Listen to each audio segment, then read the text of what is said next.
Greetings all, my name is Jason Colyer. I'm a Support Operations Manager here at GitLab, and today we're going to cover the change management process for Zendesk macros. I'll go ahead and share my screen and kind of talk through this. We like to do all our change management for Zendesk macros through the Zendesk macros repo. The location will vary based on if it's federal or global, if the US federal or the global instance. The process itself might vary a little bit depending on which is which. But generally speaking, it's going to follow the same kind of process. It will start with someone submitting an issue or an MR, merge request to make a change. From that point, a support operations person will review it. If it's an issue, we'll generate the changes, make a merge request associated with it. If it's a merge request, we'll review the changes. Testing is an interesting topic for macros because they're generally not destructive. We tend not to do a lot of testing around them other than kind of the core stuff, looking over the YAML file and making sure, yeah, will it sync? Do we see any typos, et cetera, et cetera. However, we leave the decision to each support ops team member who is reviewing the request itself. They might look at it and say, ooh, this looks tricky. I should go test this, make sure it's not going to cause issues. They might see something, decide, oh, I think I see a better way to do what this person is wanting, so we need to test it. It's really going to depend on what the support operations engineer themselves decides. Now, from there, they'll kind of go into the making sure the merge request is in a good place, get it where it needs to be. After doing so, they will then,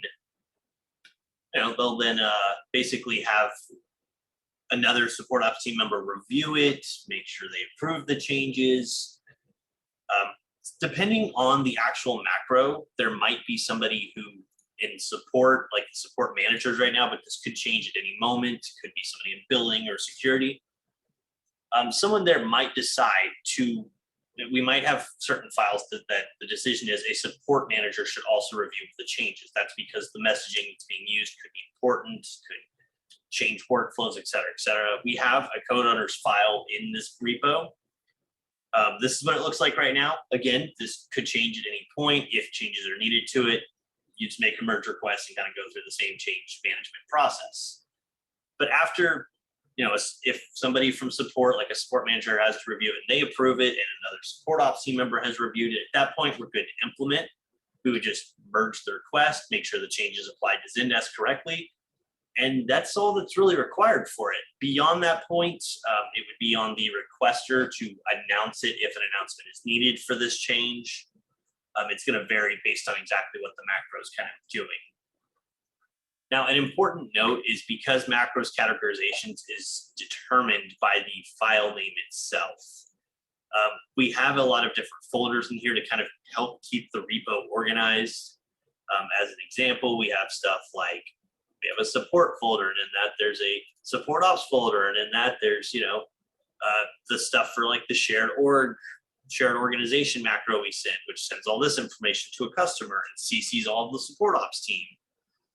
You'll notice the name of this macro, support ops, confirm request for shared organization. If you look up at the top here for the file path, it's in the folder support, then the folder support ops, then the file is confirm request for shared organization.im. This styling is very important. We want this in place. We do not want this changing. So try to make sure it aligns with that. Another big thing to kind of check for is make sure it's a .yaml file, Y-A-M-L, not YML. That's a common mistake. Also, make sure the file's in the correct folder. Often we have people put it in the root directory, and you can certainly commit your files to be in this root directory, but they will not sync to Zendesk in that way. That's all there really is to change management, review documentation and workflows and such, and reach out to your fellow support ops team members if you need more clarification or help with it. I hope you found this educational, and I look forward to seeing you in the next video.